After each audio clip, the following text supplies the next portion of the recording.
Hello students, आज हम पढ़ेंगे विद्युत विभवांतर और विद्युत आवेश के बारे में। साथ ही साथ हम सीखेंगे ओम के नियम के बारे में। कल हमने स्टडी की थी विद्युत आवेश और विद्युत धारा के बारे में। ठीक है, तो विद्युत धारा के बारे में हमने पढ़ा था कि विद्युत धारा आवेश के प्रवाह की दर को विद्युत धारा कहते हैं। इस विद्युत धारा के ऊपर एक न्यूमेरिकल देखते हैं। ठीक है, फिर आगे बढ़ते हैं। क्वेश्चन, यदि किसी चालक में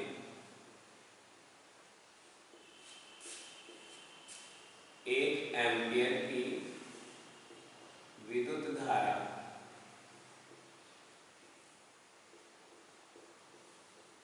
1 मिनट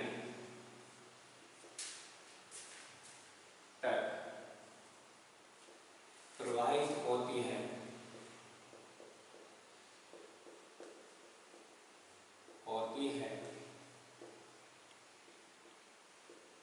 तो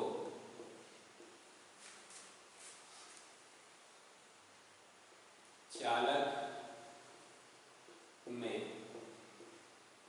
प्रवाहित आवेश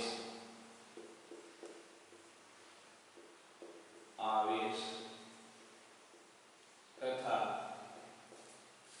इलेक्ट्रॉनों की संख्या ज्ञात की। इलेक्ट्रॉनों की संख्या ज्ञात की। तो प्यारे बच्चों, ये क्वेश्चन हम सॉल्व करेंगे और साथ ही साथ हम प्रीवियस जो लेक्चर हमने दिया था, है ना, उसके फॉर्मूले को भी समझ लेंगे, किस तरीके से हम न्यूमेरिकल में फॉर्मूलों को प्रयोग करते हैं। तो क्या आंसर होगा बताइए। चालक में 1 एम्पियर की विद्युत धारा, तो विद्युत धारा I से प्रदर्शित करते हैं हम 1 एम्पियर है, 1 मिनट तक प्रवाहित होती है। इसका मतलब समय का मान 1 मिनट है। तो प्यारे बच्चों, स्टैंडर्ड यूनिट में बदलेंगे हम। एक हमारे यूनिट होती है SI यूनिट, है ना, यानी कि सिस्टम ऑफ इंटरनेशनल।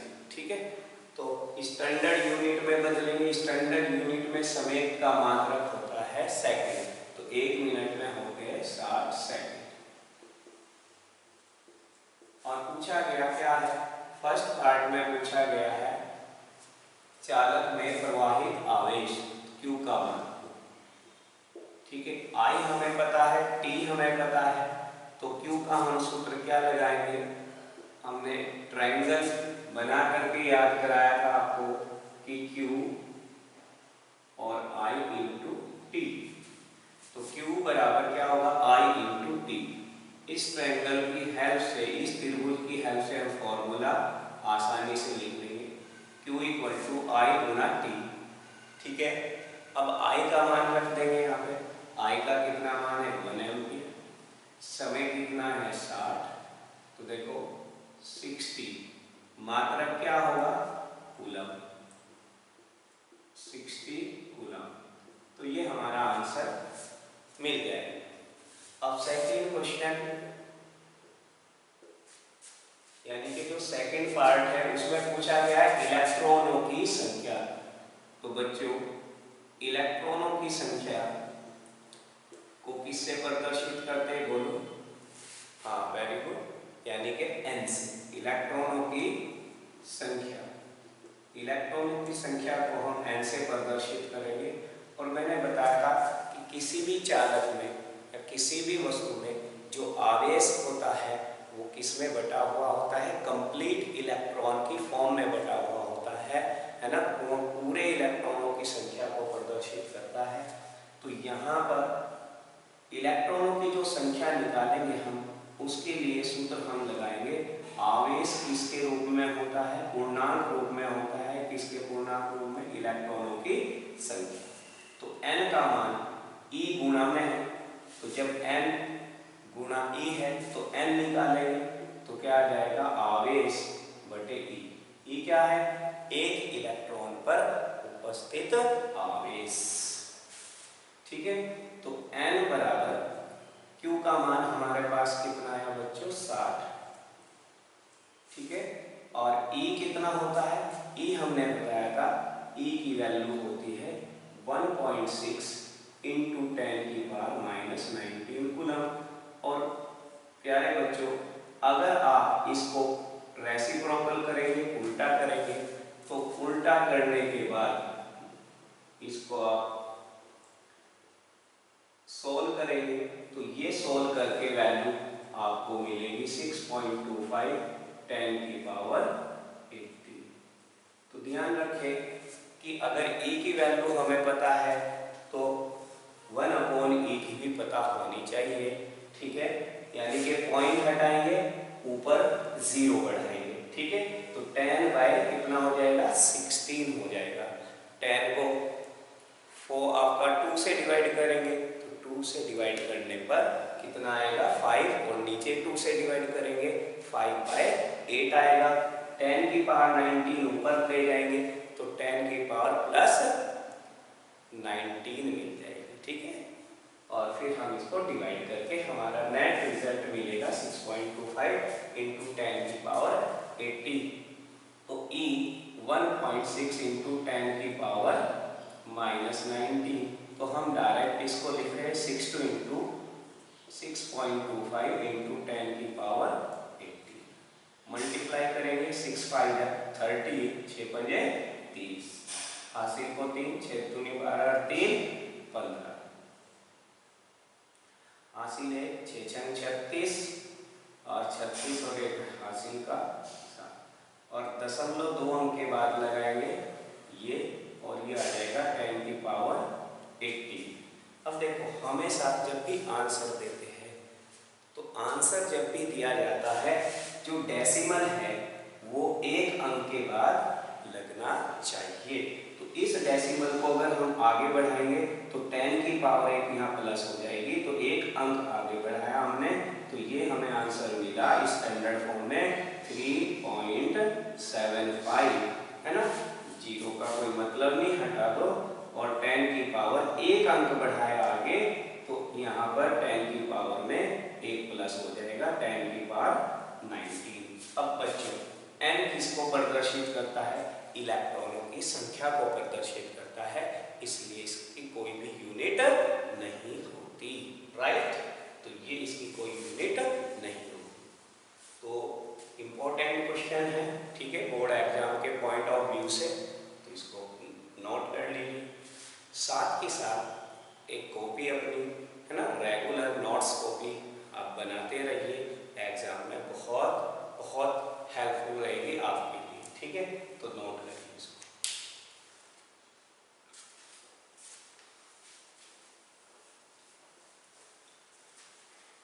इसके बाद हम शुरू करेंगे विद्युत विभव। विद्युत विभव क्या होता है? तो बच्चों, विद्युत विभव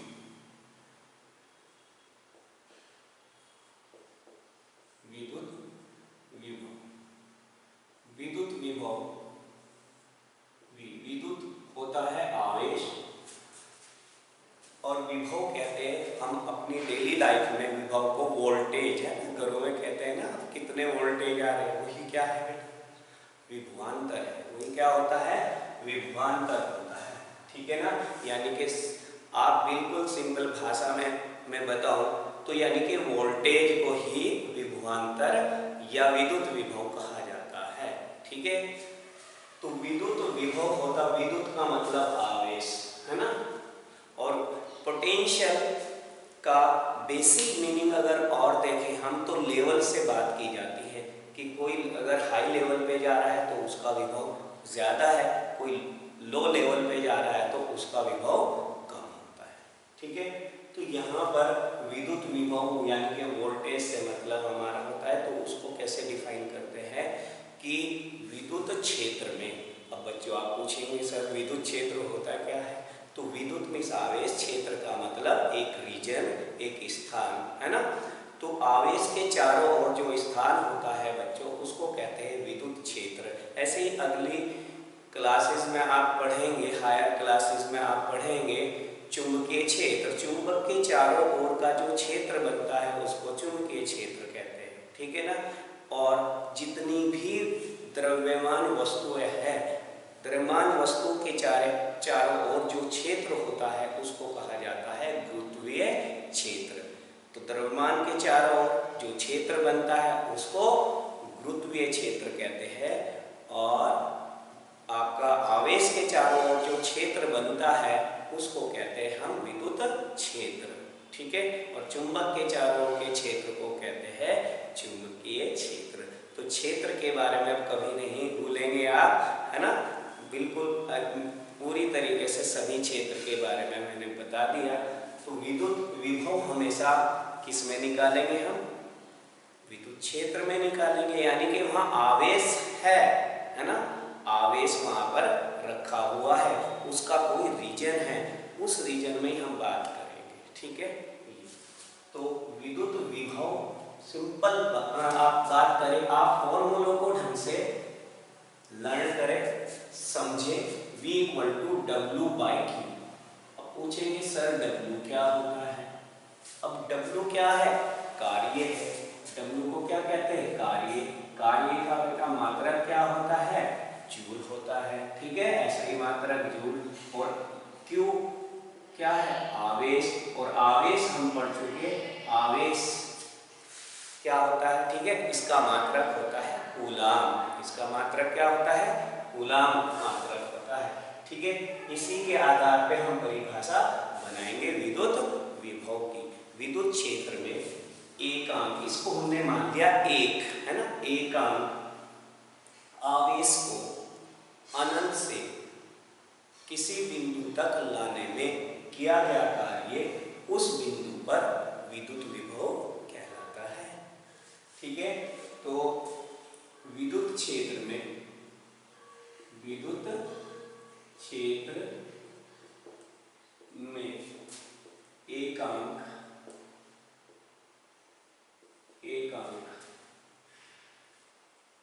धनावेश, एकांक धनावेश को अनंत से, अनंत का सिंबल ये होता है बच्चों, अनंत से किसी बिंदु तक, किसी बिंदु तक लाने में किया गया कार्य, किया गया कार्य उस बिंदु पर, उस बिंदु पर विद्युत विभव, विद्युत विभव कहलाता है, कहलाता है, ओके। तो V = W/Q। फॉर्मूले बहुत इंपॉर्टेंट होते हैं, ये लैंग्वेज जो बनाई जाती है इन फॉर्मूलों के आधार पर ही बनाते हैं। और सिंपल परिभाषा अपने शब्दों में आप दे सकते हैं। कार्य और आवेश के अनुपात को क्या कहते हैं? विद्युत विभव कहते हैं। इससे आसान परिभाषा नहीं होगी, ठीक है। अच्छा, कहाँ से लाए बच्चों? अनंता से लाए, है ना। अनंत से उठा करके हम किसी आवेश को, है ना, लेके आ रहे हैं, हमें कार्य करना पड़ रहा है। विद्युत क्षेत्र के किसी बिंदु तक हम लाते हैं, तो जो कार्य करना पड़ता है, एकांक कूलाम आवेश को हमने Q का मान 1 मान लिया, है ना। तो जो कार्य किया वही वोल्टेज या विद्युत विभव कहलाता है, ठीक है। एक इंपॉर्टेंट बात है, तो ध्यान रखना, अगर आपसे पूछे अनंता पर विभवांतर, अनंत का मतलब क्या होता है? बहुत बड़ी दूरी, जो आप सोच रहे हैं उससे भी बड़ी दूरी, है ना, उसको अनंत कहते हैं, ठीक है। तो अनंत पर विभवांतर बच्चों कितना होता है? 0 होता है। अनंत पर विभवांतर 0 होता है। नोट करके लिख लेना अपनी कॉपी के अंदर, पूरा सेंटेंस लिख लेना। अनंत पर विद्युत विभव जीरो होता है। ठीक है, आवेश का जो क्षेत्र है वहां विभव शून्य नहीं होता। ठीक है, तो V equal to W by Q या W equal to Q into V. समझे? तो इस तरीके से हम याद कर लेंगे इस फॉर्मूले को। अब मात्रक की बात आती है तो मात्रक, कार्य का मात्रक जूल होता है, आवेश का मात्रक कूलम होता है। इस तरीके से ये मात्रक हुआ जूल प्रति कूलम। जूल प्रति कूलम का है ना पॉपुलर नेम होता है, स्पेशल नाम होता है, वो क्या होता है वोल्ट। क्या होता है वोल्ट। और V से इसको हम प्रदर्शित करते हैं। फिर बात आती है कैसी राशि है, तो राशि की बात आती है तो ये अदिश राशि है। कैसी राशि है? अदिश। ये अदिश नियमों का पालन करती है। ठीक है, तो ये अदिश राशि है। अब इम्पोर्टेंट बात आती है कि क्योंकि विद्युत धारा हम पढ़ चुके, विद्युत विभव हम पढ़ चुके, तो बात आती है सर विद्युत धारा की तो दिशा होती है, तो दिशा जो होगी वो किस ओर होगी विद्युत धारा की दिशा। तो अब विद्युत विभव पढ़ने के बाद समझ में आएगी विद्युत धारा की दिशा, है ना। तो ये चीज ये भी इम्पोर्टेंट है कि विद्युत धारा की दिशा क्या होगी। विद्युत धारा की दिशा, जब मैंने विद्युत धारा पढ़ाया वहां पे दिशा नहीं बताई थी, है ना, क्योंकि हम एक एक स्टेप बाय स्टेप समझेंगे, क्योंकि आपको विद्युत विभव नहीं पढ़ाया गया था। तो वोल्टेज पढ़ा दिया, अब दिशा के बारे में। अब देखो चालक का ये काट क्षेत्रफल है, अनुप्रस्थ काट क्षेत्रफल बच्चों क्या होता है, ये चालक है और चालक का यानी कि कितना मोटा है चालक, है ना, मोटाई को कहते हैं काट क्षेत्रफल उसके। ठीक है ना, ये कैसा होता है काट क्षेत्रफल, वृत्ताकार आकार का होता है। कैसा? वृत्ताकार आकार का होता है। तो वृत्त के बारे में सूत्र याद होने चाहिए। वृत्त की परिधि 2πr के बराबर होती है। वृत्त का क्षेत्रफल πr² होता है, तो ये आपको पता होना चाहिए। ठीक है, ये यहाँ से यहाँ तक इसकी ये त्रिज्या कहलाती है। ठीक, ये तो विद्युत धारा की अगर यहाँ पर, ठीक है, धारा इस तरफ प्रवाहित हो रही है बच्चों, ठीक है ना, लेफ्ट से राइट की तरफ प्रवाहित हो रही है, इसका मतलब यहाँ पर इस क्रॉस सेक्शन से जो आवेश है, धनावेश, वो किस दिशा में प्रवाहित हो रहा है, इस दिशा में प्रवाहित हो रहा है। यानी कि धनावेश की चलने की जो दिशा होती है वो धारा की दिशा होती है, वही धारा की दिशा। और जो ऋणावेश होते हैं वो उल्टी दिशा में चलते हैं। और ऋणावेश कौन होता है? जैसे इलेक्ट्रॉन। ऋणावेश कौन होता है? जैसे इलेक्ट्रॉन। और धनावेश कौन होते हैं? जैसे प्रोटॉन। ठीक है, तो हमेशा एक तो इम्पोर्टेंट बात ये कि धनावेश की दिशा, है, और विद्युत धारा की दिशा समान होती है, जबकि विद्युत धारा इलेक्ट्रॉनों के विपरीत दिशा में प्रवाहित होती है। दूसरी इंपॉर्टेंट बात, अगर आपको वोल्टेज के बारे में बात करें तो हमेशा विद्युत धारा की दिशा अधिक विभव से कम विभव की ओर होती है। विद्युत धारा की दिशा अधिक विभव से, अधिक वोल्टेज से, अधिक विभव से कम विभव की ओर होती है। कम विभव की ओर होती है। ठीक है, तो हमेशा विद्युत धारा अधिक वोल्टेज से कम वोल्टेज की ओर बहती है। ठीक है, ये इंपॉर्टेंट बात है। यानी कि कोई भी परिपथ हो ये देखना पड़ेगा आपको, अधिक विभव कहाँ पर है, कम विभव कहाँ पर है। ठीक है, जैसे बैटरी जोड़ देते हैं तो बैटरी का एक टर्मिनल हम लेते हैं प्लस का, एक दूसरा टर्मिनल यानी कि सिरा माइनस का लेते हैं। ठीक है, ये तो अधिक विभव से कम विभव की ओर होगी। प्लस सिरे का मतलब क्या है? अधिक विभव, माइनस सिरे का मतलब है कम विभव। तो ये भी इंपॉर्टेंट है विद्युत धारा की दिशा, है ना। विद्युत धारा की दिशा धनावेशों के की दिशा में, लेकिन ऋणावेशों के विपरीत। दूसरी इंपॉर्टेंट बात कि अधिक वोल्टेज से कम वोल्टेज की ओर होती है। तो ये विद्युत धारा की दिशा होती है। तो विद्युत विभव के बारे में हमने पढ़ लिया है ना, और विद्युत धारा की दिशा के बारे में। अब विद्युत विभव जो होता है, वोल्टेज को मापने वाला विद्युत यंत्र कौन सा है बच्चों? वो है हमारा वोल्ट मीटर। कौन सा है? Volt meter. तो विद्युत विभव को मापने वाला यंत्र होता है वोल्ट मीटर, और वोल्ट मीटर को है ना परिपथ के साथ समांतर क्रम में जोड़ा जाता है। विद्युत धारा को मापने वाला यंत्र हमने कौन सा बताया था? बोलो, एमीटर, है ना, एमीटर। और एमीटर को परिपथ के साथ श्रेणी क्रम में जोड़ा जाता है। अब हमें दूसरा यंत्र मैं बता रहा हूं, है ना, विद्युत विभव, यानी कि विभव, विभवांतर या वोल्टेज है को मापने वाला यंत्र क्या कहलाता है? Volt meter. क्या कहलाता है? Volt meter.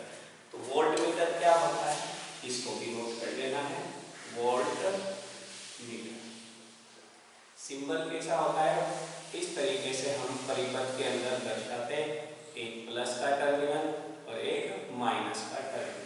ठीक है, तो वह विद्युत यंत्र जो विभवांतर को या विद्युत विभव को किस में मापता है? वोल्ट में मापता है। ठीक है, वह यंत्र जो वोल्टेज को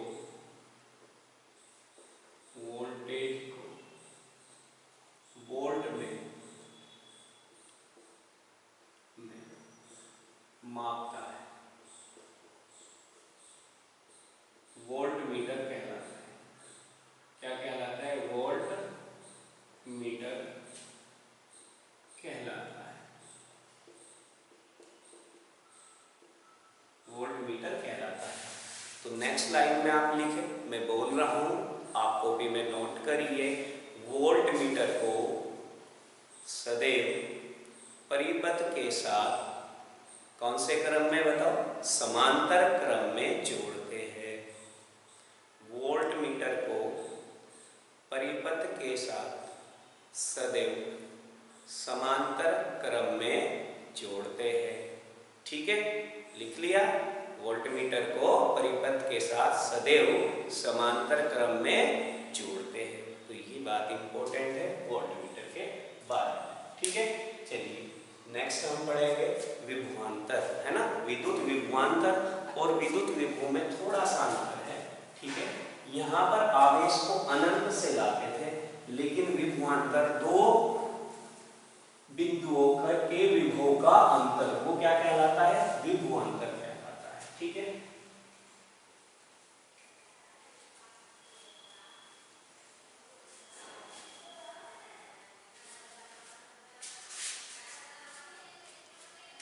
तो हम पढ़ेंगे अब विद्युत विभवांतर। विद्युत विभवांतर, विद्युत विभवांतर, इसको भी V से प्रदर्शित करते हैं, बस थोड़ा सा अंतर है, सेम डेफिनेशन है लगभग, है ना। देखो वहां पे अनंत को दूसरा बिंदु माना हुआ था, यहाँ पर हम दो निश्चित बिंदु हम ले लेते, ठीक है, A और B। तो अगर आवेश को हम एक बिंदु से दूसरे बिंदु तक ले गए, तो यहाँ से उठा करके यहाँ पे रख दिया आवेश को, तो जो कार्य करना पड़ा हमें, वो कार्य ही क्या कहलाता है? विद्युत विभवांतर। वहां पर हम आवेश को अनंतता से ला रहे थे विद्युत विभव में, लेकिन यहाँ पर अनंतता का कोई नाम नहीं है, केवल विभवांतर किसके अंदर है? दो बिंदुओं के मध्य है। ठीक है, विद्युत क्षेत्र में, विद्युत क्षेत्र में एकांक, सेम परिभाषा हुई, एकांक धनावेश को एक बिंदु से, है ना, बस अनंत की जगह एक बिंदु आ गया। ठीक है, एक बिंदु से दूसरे बिंदु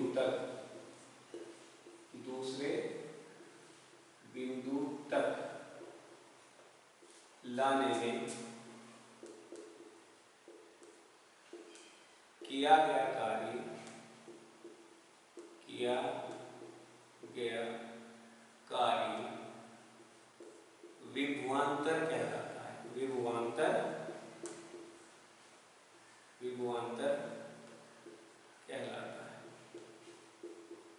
विभवांतर कहलाता है। तो सेम फॉर्मूला होगा, सेम सिंबल होगा, W/Q, है ना। वही फॉर्मूला है, वही सिंबल है, मात्रक भी सेम ही है, राशि सेम है, मात्रक वोल्ट भी, और राशि कौन सी है, राशि अदिश है, ठीक है। तो सिंबल और राशि सब सेम, ठीक है। तो सिंबल और राशि भी क्या है, सेम। तो यहाँ पर देखो, यहाँ विभवांतर अगर VA माने, यहाँ विभवांतर कितना VB माने, ठीक है। तो हम जो विभवांतर होता है, ठीक है, कुछ बुकों में ये डेल्टा लगा के, एक छोटा त्रिभुज लगा के भी प्रदर्शित किया जाता है। तो ये होता है कहाँ से लेके गए, A से, कहाँ पे गए, B पर। तो ये अंतिम बिंदु हो गया, ये कहलाएगा हमारा प्रारंभिक बिंदु। कौन सा बिंदु, प्रारंभिक बिंदु, है ना, जहां से लेके चले, और जहां पर रखा वो कहलाएगा हमारा अंतिम बिंदु। कौन सा, अंतिम बिंदु, ठीक है, ये कहलाएगा अंतिम बिंदु, ठीक। तो जो विभव होता है, ठीक है, वो अंतिम माइनस प्रारंभिक, दोनों का डिफरेंस होगा। तो VB माइनस VA बराबर होगा W/ कितना, तो हम इस प्रकार से दोनों बिंदुओं के मध्य विभवांतर, दोनों बिंदुओं के मध्य विभवांतर। अगर हम बात करें एक प्रश्न की, क्वेश्चन की एक बात करें, ठीक है, इस बिंदु पर विभव हमारा 100 वोल्ट है, और इस बिंदु पर विभव हमारा कितना, 50 वोल्ट है। B बिंदु पर है 50 वोल्ट, ठीक है। और एक आवेश को हम लाते हैं B से A की ओर। तो अब B से हम आवेश उठा के A पे रखा, प्रारंभिक बिंदु हमारा B है और अंतिम बिंदु हमारा कितना है, A है। तो पूछा गया कि आपका अगर हम किसी आवेश को यहाँ से यहाँ तक लाते हैं तो कितना कार्य करना पड़ेगा, है ना।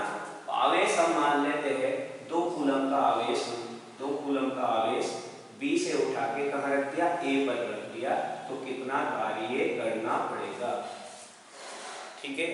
दो बिंदुओं के मध्य विभवांतर ज्ञात हमें हो जाएगा इजीली, क्योंकि दिया हुआ है 100 वोल्ट और 50 वोल्ट। तो W बराबर क्या होगा, W बराबर Q इंटू V होगा। तो W बराबर Q इंटू V, और V विभवांतर है, अंतिम विभवांतर माइनस प्रारंभिक विभवांतर। तो अंतिम विभवांतर कितना है, 100 है, और माइनस 50, और कितने कूलम आवेश को लाते हैं हम, 2 कूलम आवेश को। तो 2 गुना 100 माइनस 50, 50 आ जाएगा, तो आ जाएगा 100 जूल। कितने जूल कार्य करना पड़ेगा, 100 जूल कार्य करना पड़ेगा, ठीक है। तो बच्चों हमने सीखा विद्युत विभव के बारे में, विभवांतर के बारे में, ठीक है।